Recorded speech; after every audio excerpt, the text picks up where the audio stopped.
Everybody, good morning, good afternoon. However, that came out weird. Actually, good morning, hello. Today we're bringing another guest, and the infamous Memphis Mike. Before we talk to Mike, what we're doing here with these podcasts, we're just bringing in some people, local entrepreneurs, people who've come to Canada, how businesses are going, the struggles and all that shit that goes with it. Trying to keep it non-controversial. We're not at that level yet where we're going to put the buttons, but yet at the same time we still do. I've known Memphis Mike now for the last, off and on for the last 10 years. The guy makes the best barbecue sauce, the best barbecues I've ever had in my entire life. Him and his wife have a local food truck. Memphis Mike. That's your real name, Memphis Mike, or is it just Mike? Well, the name is Mike, but Memphis Mike came about when I was in barbecue competitions in '95. They had to come up with a name for me, so they asked me a little bit about myself so they could come up with a team name. And they said, well, let's tell me a little bit about yourself. And I says, well, I was born in Memphis, and they go, there you go, instantly, Memphis Mike. Memphis Mike. Memphis Mike. Tennessee. Yeah, Tennessee. I was born in Tennessee, and somehow I got stuck with the name Memphis Mike with barbecue competition, and it's kind of been a good thing. So how long were you in Memphis? Well, I was born in Memphis, but we moved away when I was 6 years old and went to L.A. in this. Were you from Elvis? Elvis from Memphis. Well, my grandmother had like I said, that Elvis used to sneak into the juke joints and listen to the blues guys, and get his ideas. Really? Oh yeah, she ran the juke joints and said that boy used to be in the juke joints all the time. So the movie's pretty accurate. It is very accurate. Yeah. He loved the brother to see what the brothers were doing and see how he could copy whatever he could, and he did a good job of copying it. It's kind of like Eminem, right? I mean, Eminem is a fantastic rapper as far as. Well, yeah, talent has no color. I mean, it's just either you have it or you don't. And they both have it. I can't jump. Well, no. You know that show movie. White men can't jump. I can't jump either, but my son can. My little Blackapino, he's... Blackapino, that's right. He's South Filipino. Yeah. Filipino, nice. I know, ¿cómo está? Mabuti. Oh boy. Yeah. Now I'm real minority in this room. Well, I'll be there a few times then, so you'll be happy. But so I came by naturally with Memphis Mike because of the fact, and then it just stuck, and then we made the logo and started. So you went from Tennessee to LA. Oh, okay. Yeah, we went to LA and with the family. With the family right. In 1964, and I grew up my adolescent to teen years. Like, part of it was inner city LA, where I was right outside of Compton, and learned how to fight and get beat up because I was a country boy from the Tennessee. Really? Everybody used to try to beat me up, so I got real mean real quick because my grandmother told me one time, if I find out that somebody stole your lunch money again, because guys were stealing my lunch money with a rusty pocket knife, they would take it out, and little kids would rob you of your milk money, and the milk money was supposed to last me a week, and it was 25 cents, and them fuckers were taking my money all the time. So it's what they say about Compton, is it? But well, you were outside. I was outside, just outside of it, but I was close enough. Yeah. That there was a mixture of good and bad with everything there. Mm-hmm. At least I was amongst people my own color, and I it's funny how I got just blended with it, and then we moved out of the inner city and moved into. Well, they got a lot of gangs down there. Were the Crips or something like that? I was. You stayed out of that stuff? I was blessed. We left when we were there in 64 and left in 69. My parents moved out and bought a house out in the valley, San Gabriel Valley, and I was one of only a couple of black kids in the neighborhood. So I went from one extreme to the next. How was that? Well, it was like being in Canada. You just learn to know your uniqueness, but don't let it get to you. You just exist and try to get along with everybody. I know one thing. I learned a lot about a lot of different things. The first time, I knew there was a difference between me and certain white people. Like in our community, we had Japanese, we had people from all kinds of places, and I had my Jewish friends, and I had my people that were were from for Iraq and everything else. So I got to know a little bit about everybody's culture, and That's important. well, for me, it made me who I am. I can pretty much blend with anybody. That's it. That's 'Cause exactly. Because when you've had those experiences where you sat down and your Filipino friends, you ate palabok, and you go and then you have matzo balls with your Jewish friends, and you go to their bar mitzvahs and see how they live their life, and how although they were white, they were treated different than the regular whites. I mean, the first time I knew that there was if there was any difference was when I heard somebody say "effing Jew," and I go, "What the hell? Do you mean there's white people that are discriminated against too?"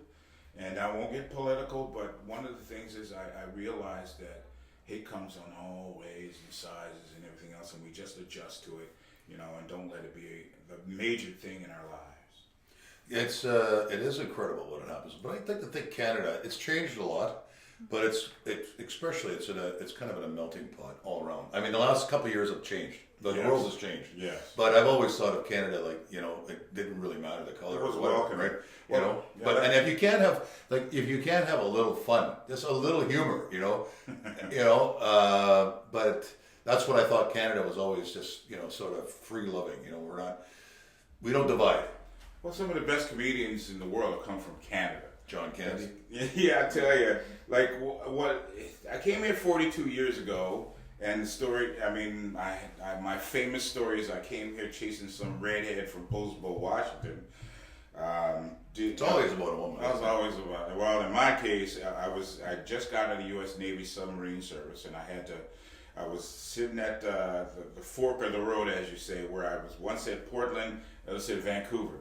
And I realized I've been around the world, been in the North Pole, I've been in all these different places, but never been to freaking Canada. So, and plus I was thinking about that girl from Postville that came up every weekend, because the drinking age here was 19 and down there was 21, and she was 20. So I said, okay, this is my last shot to try to get that redhead.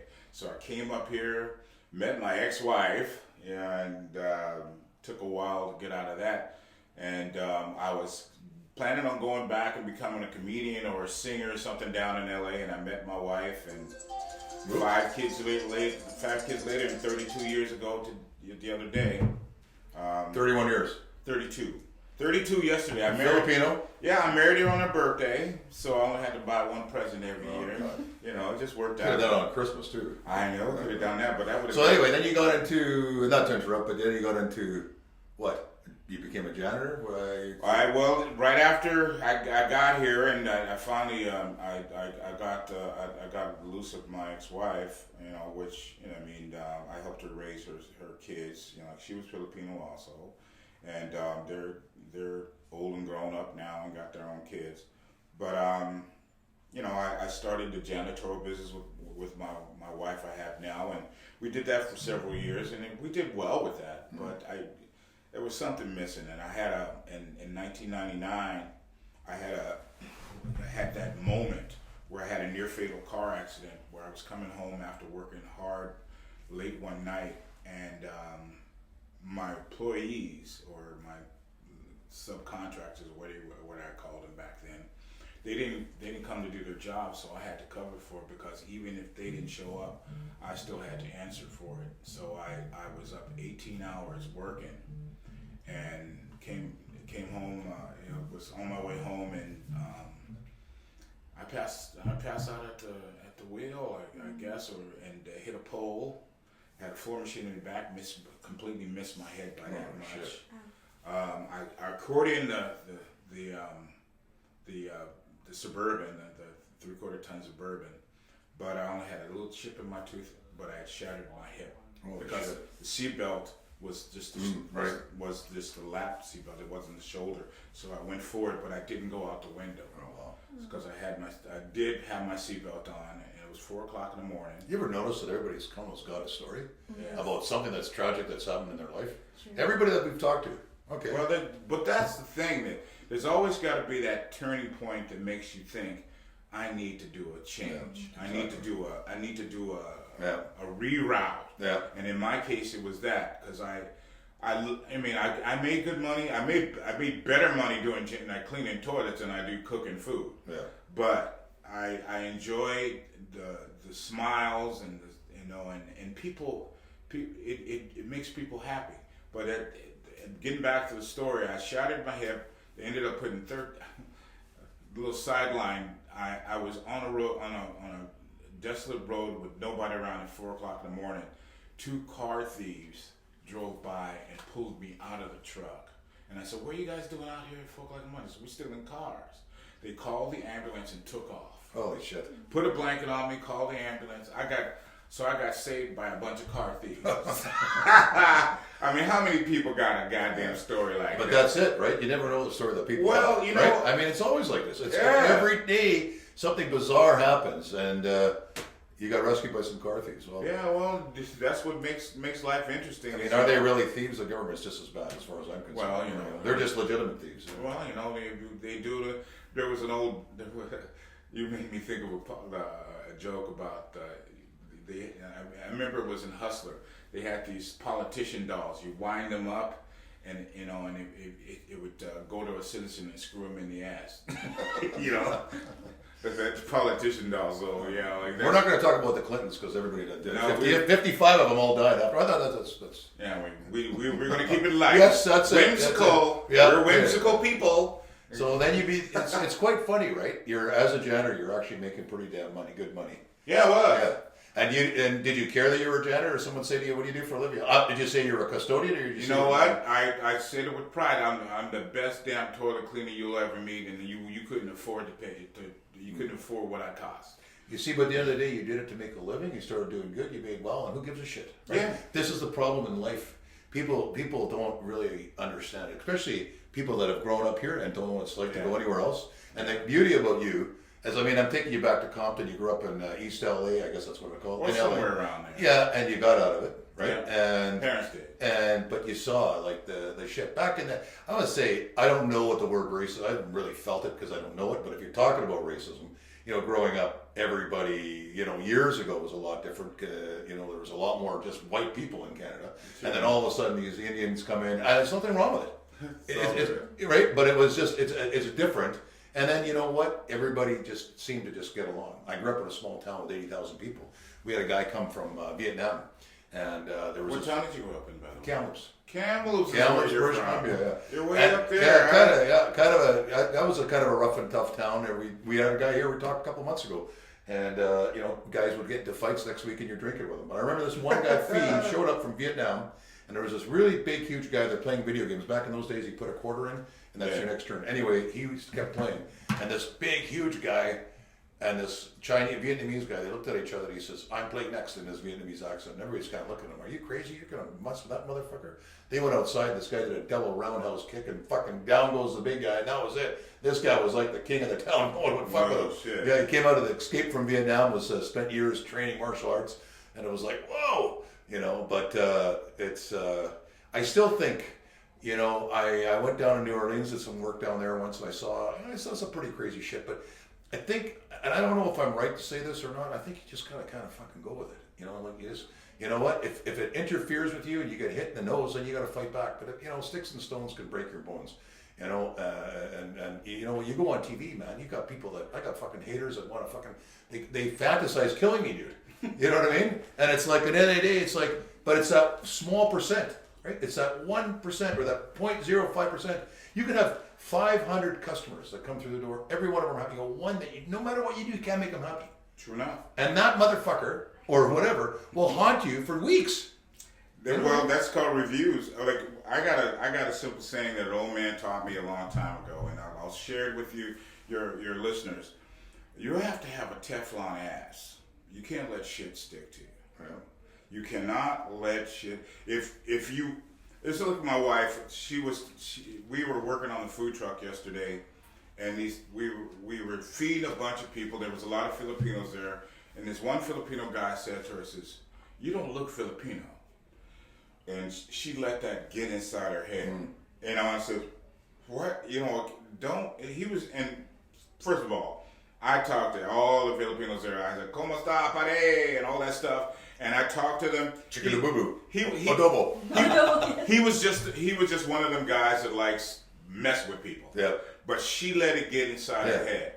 And I told and she's had that happen before, and it says never let people take time up in your head, because it's you that Suffers. You're the one that suffers. He's smiling all the way to the bank because he's gotten into your head and made you feel funny because you allowed it to. People can only let. Yeah, you know what? In her defense, I see it. I understand it. I know it's hard not to. It's just it's just that one trigger point. And it's good that you told her this. Yeah. But it's hard because, especially a woman. I mean, women, when they fucking hate somebody, that's it. They're like. Well, I will tell you this. It gets easier when you turn 65. Yeah. When you turn 65 years old, you don't have no time for that bullshit. That's right. I am so glad I look okay for 65. I met people when we were going to the Philippines that were like 50 years old in wheelchairs that couldn't walk straight. Oxygen and all that. And here I am. I'm 65 years old, and they think I'm younger than they are. but that's because they beat themselves up, and they didn't have faith in the fact that they can do better, and they never kept moving. What I like about the Philippines are big family people.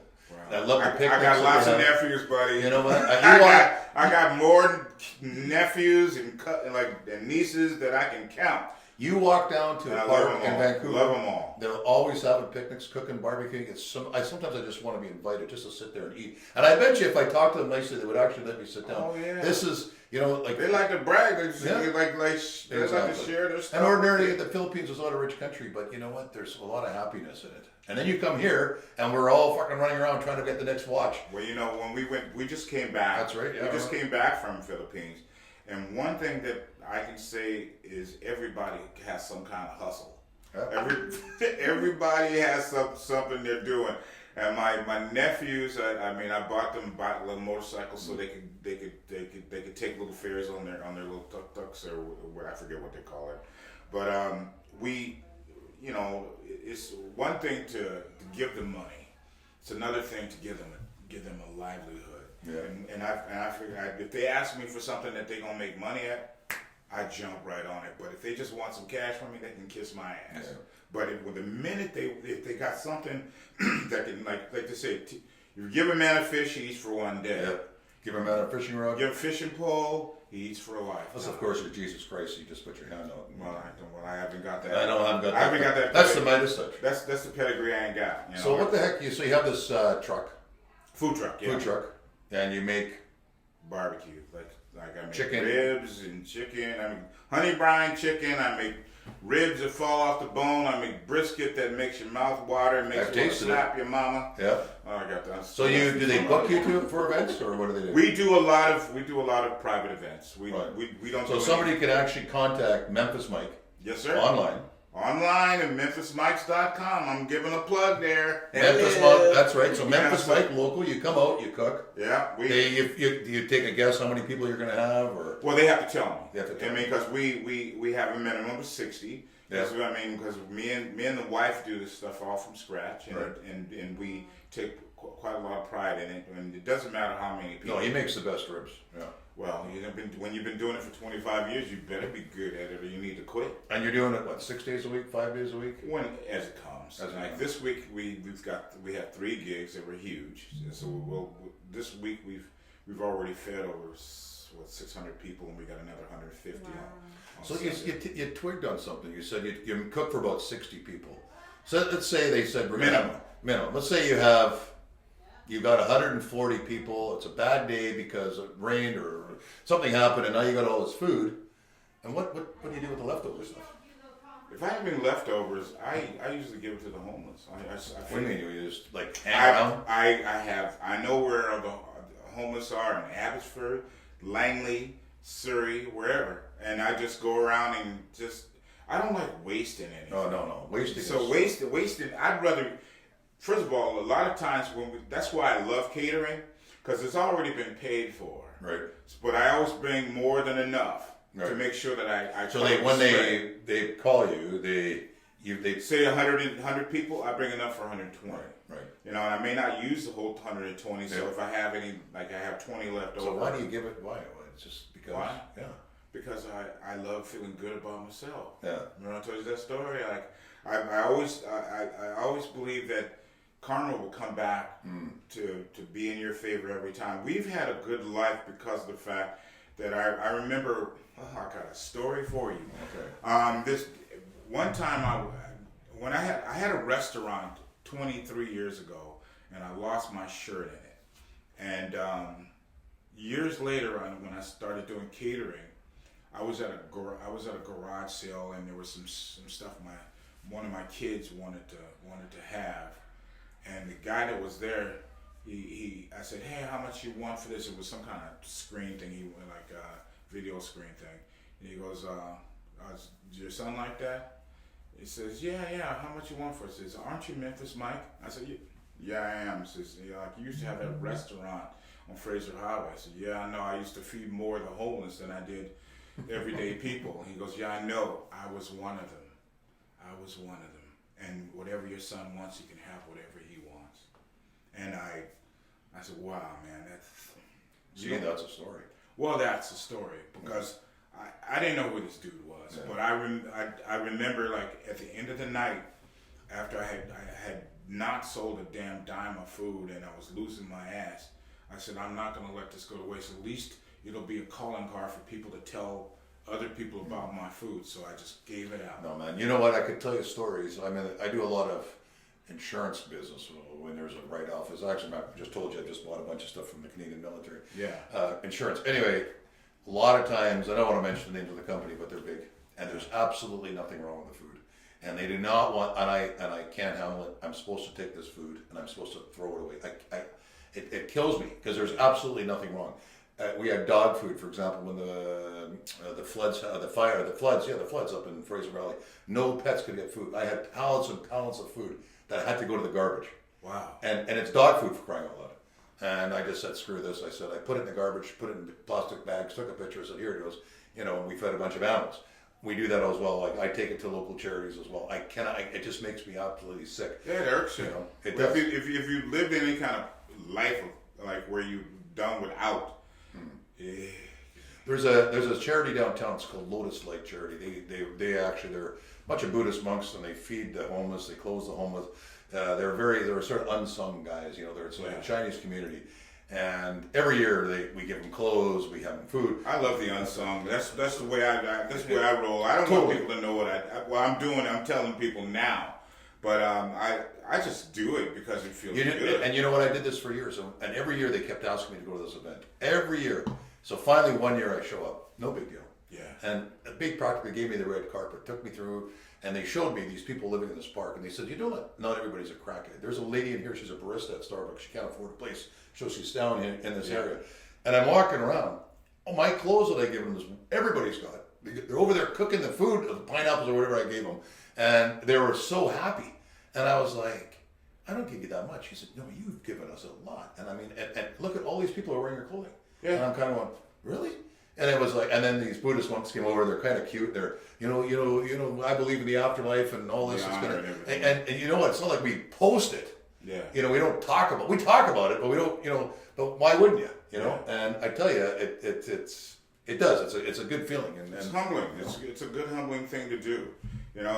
More people should do it. Because it makes you, if you're any kind of person, it makes you feel better. It puts your life in the proper perspective it needs to be. All you got to do is help one person. Yeah. And look what happened. I mean, that was like, it must bring a tear to your eye. Even me, I choke up. Like I said, when he said it, the way he said it, like I'm one of those guys you used to give food to. I mean, there was times where I was. He went into a big speech about it. There was times where we didn't know where we were going to get our meal because I was so strung out on drugs. But you gave me the ribs and the chicken you gave me. If I had the money, I would have paid you thousands of dollars for it. You see, and that's what life is really. And people forget about this. We start focusing, and this is a problem sometimes with people who just don't know what it's like not to have anything. Yeah. And this is when you live in the first world country, we don't know. You don't know what someone else has been through, their struggles. And sometimes people say nasty things, and maybe they're just downright sickos, like this guy that said this to your wife. At the end of the day, you know what? Your wife and you got the last laugh. He is probably this motherfucker. He just was just being a joker. Like Filipinos are notorious for being jokers, and she should know that. But I talked to him like afterwards, and he didn't mean no harm by it. But it's just the thing is, it was of all things. Yesterday was her birthday, and your anniversary, and our anniversary, because we got married on her birthday. So I guess the fact it was her birthday, and he said that he didn't like. There was like all these different sayings. Well, she does look Filipino. I did see her. Well, So does she. She looks Filipino. I I was going to say como está. Yes. You know what? It's when we bring people on the show. This is, we're not pushing these buttons, but it's to talk about successful people. It's talk about what's success? Is it hundreds of billions of dollars, or is it dollars and cents? It doesn't really matter. But listening to people, you don't know where they're coming from, how they ended up here. And here's a guy cleaning toilets, now doing something. How many people can wake up in the morning doing something they love, and then at the same time making money? I see Mike showing up in his truck all the time. He smells like a rib every once in a while. But you know what? Honest to God, it's people like this, and then the shit that you do that people don't talk about. Yeah, wow. And that's that. You know what? On your judgment day, they always said when you die, who's going to be around you? You know what? All the friends or mostly family, right? Because it's really the family that sticks with you. But can you imagine dying and having all these people? I was privy to watch a guy. His name was Gino, which is a professional hockey player. Gino? Gino, yeah. He was born. His birthday was he's born on the same day as my wife. I know Gino well. He used to call me and my wife the Beauty and the Beast. And I said, a dude with no front teeth is calling me Beauty and calling me the Beast because he had a thing for my wife. But Gino was something else. He passed away about 2 or 3 months ago. But the first time I was lucky enough to be invited to. There was a send off. He was at VGH, and I'd given him a T-shirt. Mm-hmm. It was It was a native. I can't think of it. Anyway, it was this T-shirt that I gave him. It was MMA fighting, but it's inspired by natives. Mm-hmm. And he was wearing this shirt, and it was me and all these native guys that he played hockey with. They let me into the hospital. All these fans are outside. I'm like, holy shit, why am I here? You know what I mean? Yeah, and he goes, following. And it was really cool. It was like about 7 of us. I gave him the send off, and everybody dialed him out. Then they didn't think he was going to make it. He lived another 12 years, and I know. It was pretty crazy. So there was a point to all that, but anyway, it was cool to see. And he said, you know what, you got this thing about you, and that's why I want you here. And I still didn't know what that thing was, but no, man, maybe it's a heart or openness, but it was a good shit, And then we did pass away, and you know what everybody said for the last 12 years, Gino got the best 12 years of his life. He did, right? He did. He had a second chance. He was a king of the reserve. Because I'm really tight with the indigenous community, and he had a network of chicks and everything else in the indigenous community. The point to that story, when he was in his hospital bed, he went down to about 90 pounds. And like I said, when you die, it's usually your friends or your family that all these people were around them. Yeah. And it wasn't like they wanted anything from him. And that, when you do go on your deathbed, if you have the ability, I mean, usually you're lucky to have one person, but this guy had like a network of people. And it's sometimes hard because we're sometimes do things for the right reasons, but all the wrong reasons. And you know what? You try to do your very best. You wake up in the morning, you keep a smile on your face, and every once in a while somebody throws a bite at you, and you got to just shrug it off, right? Water for duck, quack, quack. That's it. So this is the reason why we're bringing guys like this in. Eventually we might get political. We might start converting them into our sense of politics. But as of right now, it's just listening to people and hearing what they have to say, good, bad, or the ugly. And Memphis Mike's available at any time for a barbecue corporate event, celebration live, which we're doing on Saturday. So they prepay you for the whole thing? 25% and full payment the day of. Day of, okay. So it's pretty simple. But it's not like you go there, you sit outside, you sell this. I don't sell anything. Right. Okay. You don't do that. Okay. I don't. All right. So we don't call you up and say, hey, you want to sit in the front? here and you don't do it and you sell whatever, but it's okay. Yeah, Got it. no, All right. I Yeah. just do private catering. It's just simple. Did you used to do other stuff? Or? Yeah, I did, but that was another time when I was giving away free food because I remember you used to show up with free food all the time. yeah, and there was a reason for Yeah, that because we'd be out trying to sell stuff and I'd end up with stuff left over. So I'd say, rather than throw it in the trash. So you're a lucky guy. You work with your wife? Yeah. And you enjoy doing it? Yeah, most of the time. Is there anything else you want? Let me No? preface Okay. this by saying, ain't nothing perfect. I mean, if I said that we never wanted to kill each other, that'd be bullshit lying, and I don't lie. Well, I do sometimes. Knives are pretty sharp. Well, you just got to be careful. But we have a semiotic thing where we get along and we just get the job done, go home and go watch Netflix. At the end of the Show called The Liquidator. It's on Amazon Prime, just so you know. oh, is that right? Liquidator, yeah. Is it still on Amazon? Still there, can believe it or not. Oh, I damn. don't know. Yeah, we're trying to reinvent it a little bit, but we'll see where the hell it goes. Right now, it's you know what I mean. I got to meet some really interesting people doing the show. It's too bad that you weren't around. I would love to put you on camera. It was a lot of fun back in the day. Then I saw these people doing these podcasts, and I saw them. It's either extreme this way or extreme that way. But I thought, you know what? Why don't we talk to people of their achievements, their failures, their accomplishments, their rise and fall of their success, and just hear what they got to say. Because really, on the end of the day, and that's why when we did this show, this is the thing we did this show. I said, it doesn't matter if you're a Republican, Democrat, conservative, NDP, black, white, gay, gangster, Hell's Angel, oops, got to take that one out, this, that, or this. It doesn't matter what you are. On the end of the day, everybody's looking for a deal. Everybody's trying to get, and who gives a shit? This is what it is. We're just life, man. It's just life. And bring people together.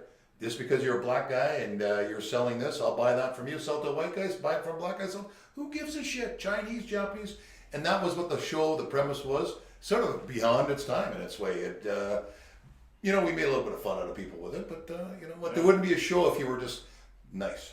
Kind of like this. We're going to get controversial. Wouldn't be Jeff if it was, you got to be yourself, Jeff. You got to press some buttons, and every once in a while you're going to piss people off. But the problem is nowadays, you say the wrong thing, you get recorded, boom, it's all over the fucking internet and you're done. Yes, true. Yeah. And that's what's fucking scary. Yeah, well, you tap dancing on eggshells these days. That's why I started to want to be a comedian, but now to be a comedian is so hard. Because they don't even go to college campuses anymore. Oh, no, because you can say anything something that 10 years ago, I would have just got a laugh, and now it's, you're offending this person or that dog. That's the problem. No, I know. I mean, it's just so many things that's why I think it's easier just to do commentary, keep it light and whimsical, and stay out of people's path of Dave bullshit. Chappelle, I love that guy. Chappelle's he's a risk taker, but he's you know what? He's earned it. He's earned it, and you know what? At the end of the earned day, he can say what he wants to say. I do love Dave Chappelle. I actually like Chris Rock. I think Chris Rock's great. Chris Rock is good. I fucking can't stand Will Smith after he slapped that guy. I don't know if that was publicity or not, but well, you know what it was, don't you? Yeah, I mean, you really do know. But that his wife was banging everybody. His wife had messed with his head so much. This was one I can speak to, because I lived with this one girl who used to get me jealous all the time. She used to say things, such and such said this about me and everything else. Are you gonna let him say that? And I'd let her get inside my head, and I'd go get in a fight with somebody over her when I could really give a shit about her. And I thought about it. I says, I'm never gonna let anybody do that to me again. But she probably manipulated the living shit out of him. Did you see the things? I've seen that before, because that's why I knew what was happening when he did that. Yeah. She gave him a look after she laughed at first, then she goes, and then he said, okay, I got to take action because my honor and my wife has been messed with. And that's all it was, is she sparked him to do something stupid that he's regretted for now. Yeah. Now, the only thing that's going to get it over is he's going to have to leave her ass. And eventually he's going to have to, because she's nothing but toxic. Yeah. I mean, she talks about how she should have been with I don't believe I'm talking about this. But Yeah. she talked about all this bullshit about how she should have been with Tupac and all this old horse shit. You're with one of the most famous guys in the world. But what does that teach you? This is what I tell everybody. It doesn't buy happiness. Right. No. The more money you have, the more problems you have. The more you money, have, more problems. that's just it. And you know what? That's what I've been preaching for a long time. People say, "You're lucky. You're lucky." What do you mean? Well, you got money. Well, I don't know. What is money? I have some money, but there's another guy who's got even more money, and then you become crazy. I always tell people like, I don't want to be rich. I just want to be comfortable. That's right. Fuck. I mean, comfortable for me is I got a place. I got a little bit of savings. You know, I mean, we can take vacations. You go to the Philippines. You went off. Yeah, we go to vacation. We're going to Vegas in a couple of weeks. And then one day you could keel over and that's it. What the fuck was it all for? Well, what are we doing this for? Well, I always tell my kids this is. I mean, now how many kids you got? We got 5, and I got 3 boys and 2 girls. I say, okay, we've done our. They're 31. You never got neutered. No, it's not a free willy. You ain't cutting my nuts. But right. I'll never do it either. Trust me. No. I always figured, like they did that. I started walking around like those dudes in the mall carrying their wife's bags, like being like fucking limping. Yes, dear, whatever you say. Yeah. That ain't gonna be Mikey. Mikey's not gonna mess with us. He talking like this? I don't know. I ain't gonna lose my testosterone. I got this deep voice for a reason. God damn it. You should have been an absolute. You would have been a great auctioneer or a radio host with that deep voice. Well, the time I spent with Rock 101 when I first started, like when I had that car accident, I decided to change my life and go from the janitorial to the food business, and because I was already doing it part time as a hobby. I had the accident in August of 1999. I remember worrying about my son if I was going to see him grow up. He was 1 year old at the time, and from November 1999 to March 2000, I ended up talking my way into getting on a radio station, talking about barbecue and how I wanted to start a barbecue business. And I didn't have a business. All I had was myself and a little smoker, and I smoked up some food, went to Rock 101, brought in some food, and they ate my food and we talked about barbecue for 3 or 4 hours. I got all this press instantly by bullshitting my way onto a radio station. And I did that for probably about 8 years. I kept, and it started it got to the point where I was getting in there so much that some of the people like I won't say their names, but they started getting pissed off because they were advertising paying like $5 grand or $10 grand a month to be on that station, and here I was getting on there for $50 worth of barbecue. And life was good. Yeah, but you didn't stop, and you just said it, right? You just that's just what you just the fact that you actually did it. Yeah. Right? You know what I'm saying? Like you actually did it, and this is what people was that luck? No. You probably almost died, right, in this car accident. I almost died, and I had. And then you got up on your feet. I remember.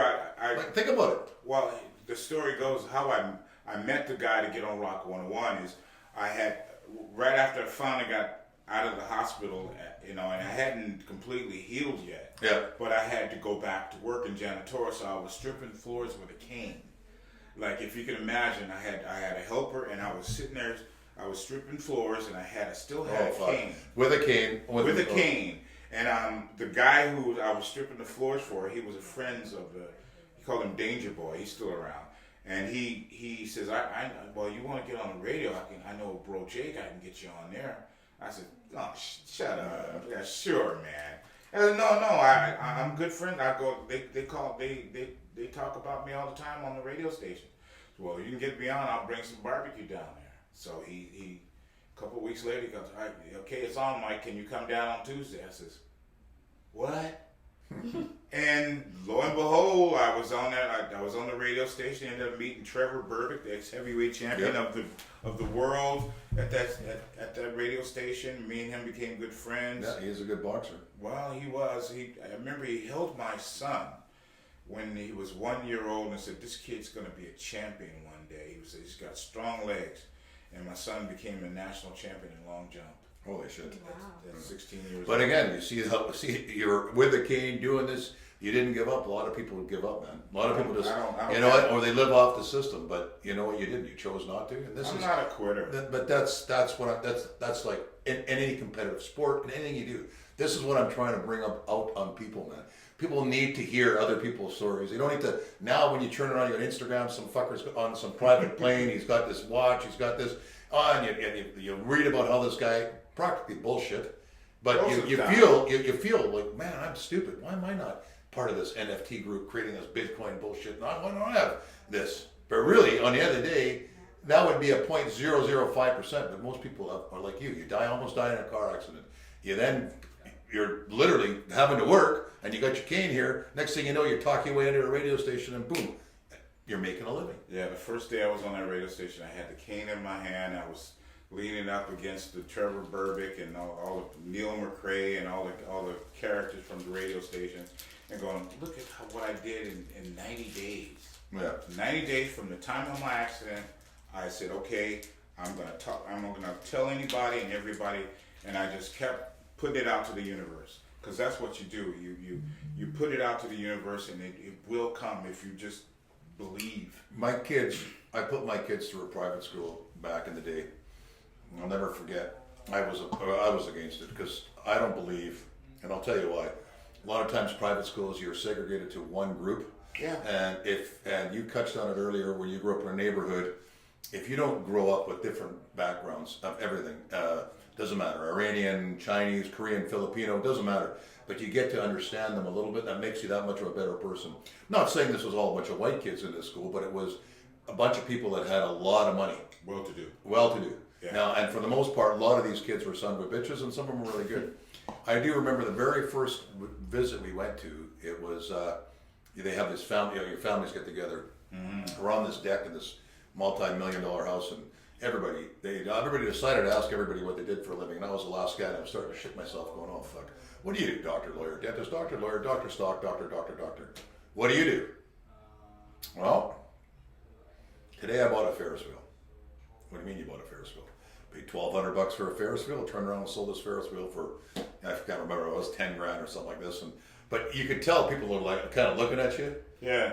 And I never really fit in, and it's funny because some of these people, I got to know them later. Most of them, a lot of them were hereditary. Many that was ancestral, this, that, and the other. And I'm buying and selling stuff, and but I listen to these fucking people full of shit, and I bet you 9 out of 10 were all full of shit to this day. And you know what? I still kept doing this. I call it almost like scrubbing a toilet, because guess what? When no one cleans the toilet here, I clean the fucking thing. Yeah. I don't give a shit. But if you're not well versed, and it's not about me, it's just how I felt. But I also said to myself, maybe I'll never be worth $200 million like this guy supposedly says he is, and I kind of believe that. But you know what? I'm gonna fucking do this. Yeah. For my own spite, and all you guys can fuck off. And guess what? I don't give a shit what I do. If it's going to a house, picking up a bunch of fucking used stuff and selling it at my auction, it makes me a living. Well, it makes me work harder. I love being the odd man out. It's always been my thing. Like when we moved from the inner city of LA to the suburbs, there was a lot of upper middle class, middle class, and it didn't matter with me, because I had a thing where my mother was a nurse, and she taught me self-worth. So whatever they think about you don't matter. It's what you think about yourself. That's exactly right. And you know what? I was so lucky that I didn't give a flying fuck what they thought about me, because I could stand up in front, and they voted me most talkative of the senior class, because I was not. Yeah. Well, you're pretty good yourself. I was always in the principal's office. I know, me too. And I had that booming voice just like yours. But I knew how to negotiate. Like, I was a good negotiator. I pretty much ran the school. I did debate. I was smart enough to get on a school paper where I did an expose on the office about where I talked about how hard working the women of the office were, and there was a woman named Mrs. Fox who was actually a Playboy playmate at one time. She was so hot. Oh, baby. She had the most students in the class. Oh, man. But she worked in the office, and I made I built her up like Queen Bathsheba with the thing I did on it. So sometimes I would not feel like going to class or whatever, so I could write my own notes. You go, okay, Mike, but you make sure you make up for that class. You let me. I wrote my own notes, like my excuse notes in high school because I charmed all the people in the office. Playboy Bunny. So this is how bad social media is. There was a chick in Texas. She was a high school teacher, and when she was in her 20s, she posed for Playboy. She was fucking hot. And a couple years later, she's in class, and somehow some student found her, lost her job instantly, gone, finished. That's not fair. And it's not fair, really. I mean, even if she was a porn star, who cares? Yeah. And if she took some pictures, who fucking cares? And so they literally, she worked for a little while, they suspended her. I don't know what, I think she actually became more successful, but you know what she had to do when she was university? So what, you take your clothes off, whatever. I mean, and literally that's it. So think about it. You had a Playboy Bunny there. Maybe they knew about it, but no one. They didn't care. They didn't care. Yeah. Actually, but you see how sensitive we're getting? Well, see, this is in the 70s, and it was just like a footnote that she once worked in the Playboy Mansion and blah blah blah, and she was still hot. I mean, it was like it was fodder for every young guy's imagination, just coming into the office and checking her out. Yeah, thinking that they may get with her because she's. She was a looker, and her name was Mrs. Fox. Actually. That's a very good name. Yeah, no, that was her name. She was a fox. We could go on and on, guys. This has been a pleasure having Memphis Mike here. I'm telling you right now, fuck all the bullshit that we're talking about. This motherfucker makes the best barbecue ribs you can get your hands on. If you have the ability to get a hold of Memphis Mike, so you can go online, you can find him, book him for one of your events. I'm telling you, you will not be unhappy. I'm telling you, the guy makes the best sauce ever. www.memphismikes.com. Thank you, everybody. Mike, it's a pleasure. We could go on forever. Why don't we have you back one time and we'll get a little bit more controversial? Well, a little bit at a time. A little bit. What? There are baby steps. Baby steps. Who was your favorite boxer now that you're talking Trevor Burbank? Oh, my favorite boxer was Muhammad Ali until Bear Burbick told me about how he dogged him one time. That's another story. You want to get in? You want me to tell that story for you? Okay, go ahead. Tell me. Yep. Okay, Trevor. When I met him, I will show you pictures of him on my social media. But he told me that he was a big fan of Muhammad Ali's before he fought him because he was his idol. And he was with a girl, and he said something to the girl. Says, "Why are you with this bum? I mean, you shouldn't be with somebody like ugly like." Anyway, he belittled him in front of a date he had, and that's why he said when he fought him, he had no respect for him, and he beat him. That's what. Remember, if you look back on history, Muhammad Ali's last fight was with Trevor Burbick. Right. After he got beat by that bum, he said, "I don't want to fight no more." Because to him, Trevor Burbick was inferior to him, and for him to lose to Trevor Burbick was truly the lowest part of his. George Foreman was one of my favorites. Foreman could knock the piss out of people. Yeah. I like Foreman for the fact that he came back after being out of it so long, and still just he was just like the. And I also like Tyson. I think Tyson was one of the best fighters ever. I think Tyson would have taken Ali in a heartbeat. But I mean, Tyson had the punch of that guy was like a fucking animal. Tyson, and what's his name, Smoking Joe, had that get inside. Yep. I think that Muhammad Ali's always had a problem with. Yeah. So you're right. He had long arms. And, I mean, Muhammad Ali could take a beating, that's for sure. But I think Tyson would have I think he would have leveled. He would have got inside on him and knocked with that punch, that's the thing. He had the ability. Yeah. And I've seen a lot of good fights. I like Pacquiao too. Manny Pacquiao is one of my favorite fighters as well. Pacquiao, I just hope he never becomes a politician. You know what? Did you ever the fight between Pacquiao and what's his name? Fucking 40. What the hell? Come on. What's the other boxer? Mayweather. Huh? Mayweather. Okay. I swear to God, Pacquiao was taking him, and I swear, I watched it review. He said, "Shut the fuck up! You're making $110 million to lose." Yeah. I think that was a little bit of what's his name? Pacquiao hits. Pacquiao's a fuck. What is it? He's like an ever ready battery because got boxers. I know a lot of boxers, and they say you wouldn't know what angle he was going to come from. He come from here, and I thought I don't know. Must have been eating balut before the fight. There's too much. Mayweather's a good boxer. I'm not cutting him down, but I'm telling you, come from all kinds of angles. No. I mean, he ain't got the best English in the world. I think that, but he could box. He could box, and he was like an ever ready batter. Yeah, sure. Ray Leonard, he was also good. Roberto Duran, Duran was good. Yeah. He was another one that he was like a freight train coming at you. You know, he was hard to beat. Yeah. But there's been a lot of good boxers in the world. I miss it. Now there are a bunch of fucking video guys. Social media. I'm telling you. I'm sorry. I know that guy's done well. What's his name? The guy that just fought the other day. Blonde-haired dude. The blonde-haired. I can't stand that guy. I like it. I know. And he fought. What's his name? Diaz. And I like Nate Diaz because Nate Diaz is 41 years old. Yeah. If Nate Diaz and him went MMA, which I think that's going to happen, maybe. I think Diaz will kick the shit out of him. But again, this other kid's 28 years old. Yeah. And he's not a YouTuber. He's a professional fighter. When you live in Puerto Rico and you've got some of the best fucking trainers behind you, training you, I mean, we're too late. But if we had, for 1 year, that's all we did and trained, we did pretty fucking good for our age. Yeah. And this is what this guy's got. So he's not some fucking guy that's sitting in front of a camera. And good for him for becoming successful and good for him for doing what he's doing. But I love the way you threw that in there. Good for him. But he's a bullshitter. You know, like, let's call it what it is. But Diaz, because of the way it is. Diaz smokes a joint, smokes a cigarette. He fucking talks like he's nuts. Yeah. And he's a good scrapper. And when I was watching him, I was like, oh fuck. I mean, it was not a good fight. I mean, he was kind of like dodging it back. I don't even think he trained.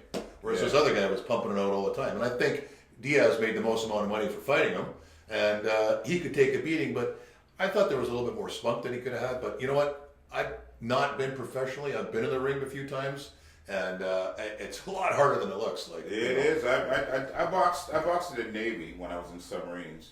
Anytime we come into port, I would take a couple of fights. And boxing is something you got to give a lot of time to and effort. You can't just step in there and expect to be good. It's breathing, man, and they breathing, and if you can't breathe, I mean, just 3 rounds, just to do, 1 round, 3 minutes. You think, okay, and you watch this guy's getting tired. I mean, I'm telling you, man. I have a heavy bag at home. Yeah. And I can hit that sucker for 1 minute. Yeah. And I'm tired. Yeah. Can you imagine doing that for 3 minutes? Yeah. Like where you're constantly doing that motion. That's why there's some of the most athletic people in the world. Yeah. I mean, because that's hard work. No, because that's how I lost 85 pounds was with a heavy bag. Well, you know what's even harder than boxing, believe it or not? Is ground fighting. Yes. It's like they say. Did you know they say motocross racing is one of the best cardiovascular training? I don't know, but I'm telling you, when you're on the ground and when you're wrestling with a guy, we had Cesar Rado here, where his team worked. He did some MMA fights, local stuff. Now taking his team, but I tell you what, oh my God, I swear to God, there's nothing more that drains you than that. At least with boxing, you can back off a little bit, you can clinch a little bit, but in this shit, you can do it too. But when a guy's out to get you and try to put you down, I died. I remember going to a tournament. I was smoking 2 packs a day, going to the. I was fit. Good Lord, man. I was smoking 2 packs a day, and they were 5 minutes, and I tell you what, I was. I guess so. You're smoking 2 packs a day. Yeah. Shit. Yeah. It's the hardest thing to do. And then we went from kickboxing, which was sort of an underrated sport. Boxing was always there. Kickboxing, and then in come the Muay Thai guys. Yeah, Muay Thai. Right.